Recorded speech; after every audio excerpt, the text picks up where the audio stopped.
திரு Muruganandam IAS அவர்களே, கூடுதல் தலைமைச் செயலாளர் திரு ககன்தீப் சிங் பேடி ஐஏஎஸ் அவர்களே, துறையினுடைய செயலாளர்களே, துறை தலைவர்களே, அரசு சாரா அமைப்பினுடைய நிர்வாகிகளே, உங்கள் அனைவருக்கும் என்னுடைய அன்பான வணக்கம். தமிழ்நாட்டில் ஒன்றிய அரசினுடைய ஊரக வளர்ச்சி அமைச்சகத்தால் செயல்படுத்தப்படுற 67 திட்டங்களை கண்காணிக்கவும் அதனை செயல்படுத்தவும் இந்த திஷா கூட்டத்தை நாம் நடத்தி கொண்டிருக்கிறோம். திட்டங்களுக்கு ஒதுக்கப்படக்கூடிய நிதியை முறையாக செலவிடுறது, திட்ட செயல்பாடுகளை கண்காணிக்கிறது, ஒன்றிய மாநில மாவட்ட மற்றும் உள்ளாட்சி அமைப்புகளுக்கிடையே இணக்கமான நிலையை உருவாக்குவது, தேர்ந்தெடுக்கப்பட்ட மக்கள் பிரதிநிதிகள் ஒன்றிய அரசினுடைய திட்ட செயல்பாடுகளை ஆய்வு செய்ய வழிவகை செய்கிறது ஆகிய பணிகளை இதன் மூலமாக நாம் செய்து வருகிறோம். கடந்த கூட்டத்தில் மாண்புமிகு சட்டமன்ற உறுப்பினர் திரு செங்கோட்டையன் அவர்கள் கூறியபடி தேங்காய் விவசாயிகளுக்கு மிக விரைவாக பணப்பட்டுவாடா செய்ய உரிய நடவடிக்கை எடுக்கப்பட்டுக் கொண்டிருக்கிறது. மாண்புமிகு நாடாளுமன்ற உறுப்பினர் நம்முடைய தொல் திருமாவளவன் அவர்கள் PMAYG திட்டத்தின் கீழ் கட்டப்படக்கூடிய வீடுகளுக்கு அலகு தொகையை உயர்த்தணும்னு கோரிக்கை வச்சார். இது தொடர்பான கருத்துரு ஒன்றிய அரசுக்கு அனுப்பி வைக்கப்பட்டிருக்கு. முனைவர் சுப்பராமன் அவர்கள் கோரிக்கையை ஏற்று குழந்தைகளுக்கு கட்டப்படுகிற அங்கன்வாடி கழிப்பறைகளுக்கான மதிப்பீடு தொகை 2025-26 நிதியாண்டில் இருந்து 30,000 ரூபாயிலிருந்து 75,000 ரூபாயாக உயர்த்தி செயல்படுத்த நடவடிக்கை எடுக்கப்பட்டு வருதுன்னு தொடக்கத்திலேயே தெரிவிச்சுக்கிறேன். பிரதம மந்திரி கிராம சாலை திட்டம், பிரதம மந்திரி ஊரக குடியிருப்பு திட்டம், தேசிய வேளாண் வளர்ச்சி திட்டம், துளை நீர் அதிக பயிர், பிரதான் மந்திரி மாத்ரு வந்தனா யோஜனா, மாற்றுத்திறனாளிகளுக்கான தனித்துவம் வாய்ந்த அடையாள அட்டை போன்ற திட்டங்களோட செயல்பாடுகள் இந்த கூட்டத்தில் ஆய்வுக்கு எடுத்துக்கொள்ளப்படுது. ஒவ்வொரு திட்டம் குறித்தும் முக்கியமான சில தகவல்களை சொல்கிறேன். பிரதம மந்திரி கிராம சாலை திட்டத்தை செயல்படுத்துறதுல தமிழ்நாடு இந்தியாவிலேயே முன்னோடி மாநிலமாக திகழுது. இந்த திட்டத்தின் 4வது கட்ட செயல்பாட்டை 2011ஆம் ஆண்டு மக்கள் தொகை அடிப்படையாக கொண்டு 500க்கும் அதிகமான மக்கள் தொகை கொண்ட இதுவரை இணைப்பு சாலை வசதி இல்லாத குக்கிராமங்களுக்கு சாலை வசதி ஏற்படுத்த ஒன்றிய அரசு அனுமதி அளிச்சிருக்கு. இப்படியான 7 கிராமங்கள் தான் தமிழ்நாட்டில் இருக்கு. வன பாதுகாப்பு சட்டத்தின்படி அனுமதி பெற்ற பிறகுதான் அங்கே இணைப்பு சாலை வசதி ஏற்படுத்த முடியும். அதனால் ஏற்கனவே உள்ள சாலைகளை மேம்படுத்த ஒன்றிய அரசு அனுமதி வழங்கணும். இந்த குழு உறுப்பினர்களின் ஆலோசனைகளோட மீண்டும் ஒன்றிய அரசுக்கு இது குறித்து வலியுறுத்தப்படும்.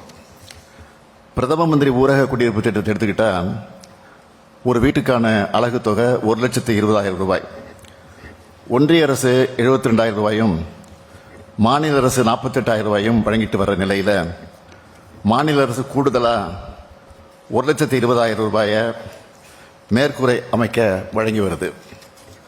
2021-2022 ஆண்டு வரை 3,61,591 வீடுகளுக்கு அனுமதி வழங்கப்பட்டு இதுவரை 3,43,958 வீடுகள் கட்டி முடிக்கப்பட்டிருக்கு. மீதமுள்ள வீடுகளை கட்டுற பணிகளும் நடந்துகிட்டு இருக்கு. நம்ம ஆட்சியில் இந்த திட்டம் சிறப்பாக செயல்படுத்தப்பட்டு வருதுன்னு நான் பெருமையாக தெரிவிச்சுக்க விரும்புகிறேன். பிரதம மந்திரி ஊரக குடியிருப்பு திட்டத்தின் கீழ் கட்டப்படுகிற வீட்டுக்கான கட்டுமான பொருட்களின் விலை மற்றும் தொழிலாளர்களின் கூலி ஆகியவை கணிசமான அளவுக்கு அதிகரிச்சிருக்கு. அதனால் நான் தொடக்கத்திலே சொன்ன மாதிரி அலகு தொகையை குறைந்தபட்சம் 3,50,000 ரூபாயாக உயர்த்தி வழங்க வேண்டும் என்று ஒன்றிய அரசை கேட்டிருக்கிறோம்.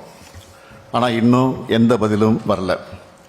இந்த குழு மூலமாக ஒரு தீர்மானத்தை நிறைவேற்றி மீண்டும் வலியுறுத்துவோம். மகாத்மா காந்தி தேசிய ஊரக வேலைவாய்ப்பு உறுதி திட்டத்தை செயல்படுத்துறதுல நம்ம திராவிட மாடல் தமிழ்நாடு அரசு எப்போவுமே முன்னோடி தான். 2023 24ஆம் ஆண்டில் தேசிய சராசரியான 52 நாட்களை விட அதிகமாக 59 நாட்கள் வேலை வழங்கியிருக்கிறோம். நவம்பர் வரை தொழிலாளர்களுக்கு ஊதியம் வழங்கப்பட்டு அதுக்கு பின்னால் ஒன்றிய அரசால் ஊதியம் வழங்கப்படாமல் இருக்கு. பிரதமருக்கு இது தொடர்பாக கடிதம் எழுதின ஒன்றிய அமைச்சர்கள் மற்றும் ஊரக வளர்ச்சித்துறை அமைச்சரையும் நம்ம அமைச்சர் தங்கம் தென்னரசு, தூத்துக்குடி எம்பி கனிமொழி, அரசு செயலாளர் ககன்தீப் சிங் பேடி வகையை சந்தித்து ஊதிய நிலுவைத் தொகையை உடனடியாக விடுவிக்க கோரிக்கை வச்சாங்க. ஆனாலும் இன்னும் நிதி வரல. 2118 கோடி ரூபாய் வர வேண்டியிருக்கு. இதுக்கும் இந்த குழு மூலமாக தீர்மானத்தை நிறைவேற்றி மீண்டும் வலியுறுத்துவோம். அடுத்து, தேசிய வேளாண் வளர்ச்சி திட்டத்தின் கீழ் 2023-24ஆம் ஆண்டில் 1,29,020 ஹெக்டேர் நிலப்பரப்பில் நுண்ணீர் பாசன அமைப்புக்காக 109.90 லட்சம் ரூபாய் மானியம் வழங்கி 105 விழுக்காடு சாதனை படைச்சிருக்கிறோம். நடப்பாண்டில் 2024-25 ஜனவரி மாதம் வரை 76,733 ஹெக்டேர் நிலப்பரப்பில் நுண்ணீர் பாசன அமைப்புக்காக 66,84,000 ரூபாய் மானியம் வழங்கப்பட்டிருக்கு. இந்த திட்டத்தின் கீழ் உழவர்கள் அதிக பங்கு தொகை செலுத்த வேண்டியிருக்கு. அதனால உச்சக்கட்ட நிலவரம்பான 5 ஹெக்டேர் என்பது தளத்தை ஒன்றிய அரசை வலியுறுத்தணும்னு நான் உறுப்பினர்களை கேட்டுக்கொள்கிறேன். ஏழை கர்ப்பிணி தாய்மார்களுக்கு பேறுகாலத்தில் சத்தான உணவுக்கு ஆகும் செலவை மேற்கொள்ள நடைமுறைப்படுத்தப்பட்டு வர பிரதான் மந்திரி மாத்ரு வந்தனா திட்டத்தின் கீழ் 5,000 ரூபாய் நிதியுதவி வழங்கப்பட்டு வருது. 2023-24ஆம் ஆண்டில் 1,51,674 கர்ப்பிணி பெண்களுக்கு நிதி உதவி வழங்கப்பட்டுச்சு. நடப்பாண்டில் முதல் மகப்பேறு மற்றும் 2வது பெண் குழந்தை பெறக்கூடிய தாய்மார்களுக்கு நிதி உதவி வழங்கப்பட்டு வருது.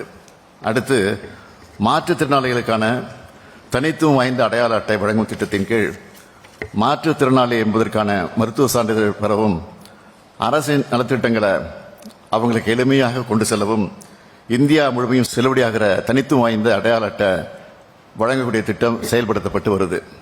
இந்த திட்டத்தை சிறப்பாக செயல்படுத்துகிற நோக்கில் அரசு மருத்துவமனைகளில் பணிபுரியக்கூடிய முதன்மை மருத்துவ அலுவலர் மற்றும் சிறப்பு மருத்துவர்களுக்கு பயிற்சிகள் வழங்கப்பட்டிருக்கு. சமூக தரவுகள் பதிவுகளில் ஏற்கனவே மாற்றுத்திறனாளிகளுக்கான அடையாள அட்டை பெறப்பட்டு மாற்றுத்திறனாளிகள் நலத்துறையின் தரவுகளில் பதிவேற்றம் செய்யப்பட்டவர்கள் ஏ பிரிவிலும், மாற்றுத்திறனாளிகளுக்கான அடையாள அட்டை பெறப்பட்டு மாற்றுத்திறனாளிகள் நலத்துறையின் தரவுகளில் பதிவேற்றம் செய்யப்படாதவர்கள் பி பிரிவிலும், எந்த சான்றிதழ்களும் இல்லாமல் மாற்றுத்திறனாளிகள் கணிக்கப்பட்டு மாற்றுத்திறனாளிகள் நலத்துறையின் தரவுகளில் பதிவேற்றம் செய்ய வேண்டிய நபர்கள் சி பிரிவிலும் பதியப்பட்டிருக்கிறாங்க. மேலும் 87,008 நபர்கள் சி பிரிவு மாற்றுத்திறனாளிகள்னு கணிக்கப்பட்டு கண்டறியப்பட்டிருக்காங்க. இப்படி அனைத்து மாவட்டங்களையும் கண்டறியப்பட்ட சி பிரிவு மாற்றுத்திறனாளிகளுக்கு 1,238க்கும் அதிகமான யூடிஐடி முகாம்கள் நடத்தப்பட்டு 51,296 மாற்றுத்திறனாளிகளுக்கு யூடிஐடி இணையதளம் வாயிலாக உருவாக்கப்பட்டு வழங்கப்பட்டிருக்கு. உங்களுக்கெல்லாம் நான் இதுவரை சொன்ன தகவல்களிலிருந்து ஒன்று புரிஞ்சிருக்கும். மாநில அரசின் திட்டம், ஒன்றிய அரசின் திட்டம், முந்தைய அரசின் திட்டம், இந்த அரசின் திட்டம்னு எந்த பாகுபாடும் இல்லாமல் நாம் செயல்பட்டு வரோம்னு புரிஞ்சிருக்கும். ஒன்றிய அரசினுடைய அனைத்து திட்டங்களும் கடைகோடி பயனாளர்களுக்கும் போய் சேர்றதில் திராவிட மாடல் அரசோட பங்கை நாம் உணர்ந்திருக்கிறோம். அதனால தான் மாநில அரசின் பங்கு தொகையை காலதாமதம் இல்லாமல் விடுவிக்கிறோம். ஆனால் ஒன்றிய அரசு நிதி கிடைக்க காலதாமதம் ஆகிறதுனால திட்டங்களோட பயன்கள் மக்களுக்கு சென்றடைவதில் தாமதமாகுது. உடனடியாக நிதியை விடுவிக்க இந்த குழு மூலமாக வலியுறுத்தப்படும்னு உறுதியாக தெரிவிச்சுக்கிறேன். இந்த திட்டங்களின் சிறப்பான செயல்பாட்டுக்கு நீங்கள் எல்லோரும் உங்களுடைய சீரிய கருத்துக்களை எடுத்துரைக்க வேண்டும் என்று நான் கேட்டுக்கொண்டு என் உரையை நிறைவு செய்கிறேன். நன்றி, வணக்கம்.